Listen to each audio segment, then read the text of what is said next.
नमस्कार, अब दुनिया की फटाफट बुलेटिन में आप सभी का स्वागत है और नजर डालेंगे आज के खास खबरों पर। हरियाणा के यूट्यूबर ज्योति मल्होत्रा के साथ निकट संपर्क में रह रहे पंजाब के एक यूट्यूबर जसबीर सिंह को भी जासूसी के आरोप में गिरफ्तार किया गया है। उसका पीआईओ शाकिर और दिल्ली में पाकिस्तान उच्चायोग के अधिकारी एहसानुर रहीम उर्फ दानिश के साथ भी संपर्क था।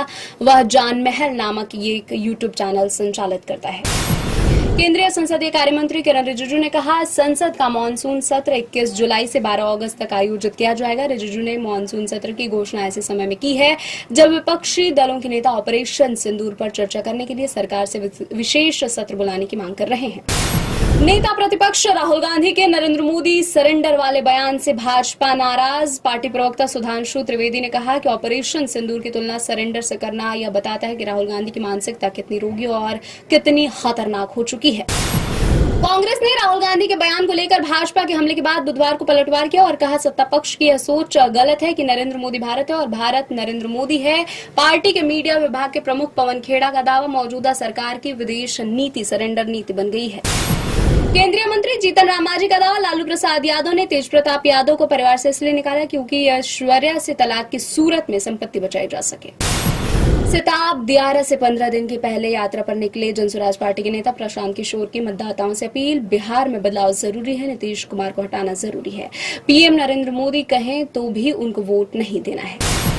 आईएमएफ के बाद अब पाकिस्तान पर एडीबी भी मेहरबान। भारत के विरोध के बावजूद दिए $800 मिलियन फूले नहीं समा रहे पाकिस्तान और उसके नेता। ईरान में लापता हुए 3 भारतीयों के परिजनों ने ली राहत की सांस। पंजाब के होशियारपुर स्थित भगवाल गांव के निवासी अमृतपाल, संगरूर के धूरी निवासी हुसनप्रीत सिंह और शहीद भगत सिंह नगर के लंगोरोया निवासी जसपाल सिंह मई में ईरान में लापता हो गए थे। तेहरान में पुलिस ने तीनों को ढूंढ निकाला है। पश्चिम बंगाल में कोविड-19 के 60 नए मामले सामने आए हैं। इस अवधि में 28 लोग बीमारी से ठीक भी हुए हैं। राज्य में फिलहाल 432 एक्टिव केसेस हैं। आंकड़ों के अनुसार अब तक राज्य में इस बीमारी से एक मरीज की मौत भी हो चुकी है।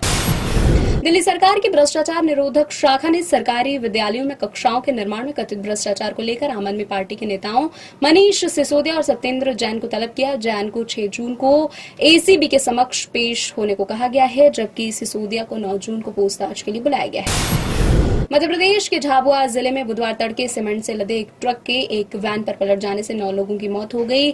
एसपी पद्म विलोचन शुक्ल ने बताया, यह घटना देर रात करीब 2:30 बजे मेघनगर तहसील क्षेत्र के अंतर्गत संजोली रेलवे क्रॉसिंग के पास घटी। सेना के जवान उत्तरी सिक्किम के लाचेन गांव तक पैदल मार्ग बनाकर वहां फंसे 113 पर्यटकों तक पहुंच बनाने में सफल। यह क्षेत्र मंगन जिले के भारी बारिश के बीच हुए कई भूस्खलन की वजह से बाकी राज्यों से पूरी तरह से कटा हुआ था। भाजपा अध्यक्ष जेपी नड्डा ने कांग्रेस नेता राहुल गांधी पर निशाना साधते हुए कहा, आत्मसमर्पण आपकी डीएनए में है, कांग्रेस के शब्दकोश में है, लेकिन भारत कभी आत्मसमर्पण नहीं करता है।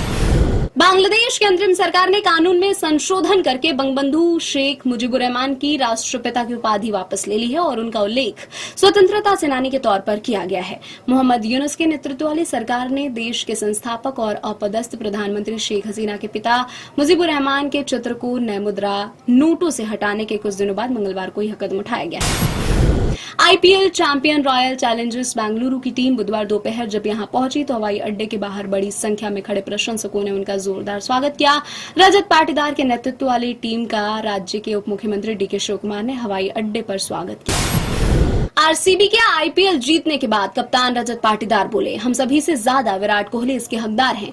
18 साल में पहली बार जीता फाइनल मुकाबला। अमेरिका में ग्रैंड मास्टर हिकारू नाकामुरा ने भारत के विश्व चैंपियन डी गुकेश को क्लासिकल प्रारूप में हराया और अपनी जीत का सिलसिला जारी रखा।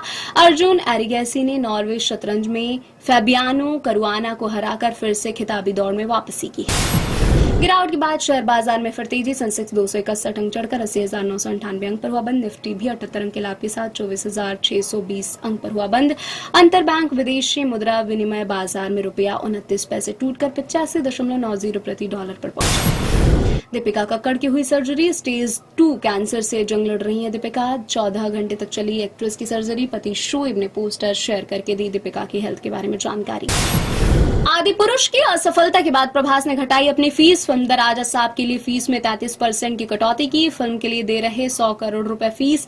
5 दिसंबर को रिलीज हो रही है दराजा साहब। ये थी आज की फटाफट बुलेटिन। ऐसे ही ताजा अपडेट्स के लिए बने रहे हमारे साथ, यानी कि विजिट करें अब दुनिया पर।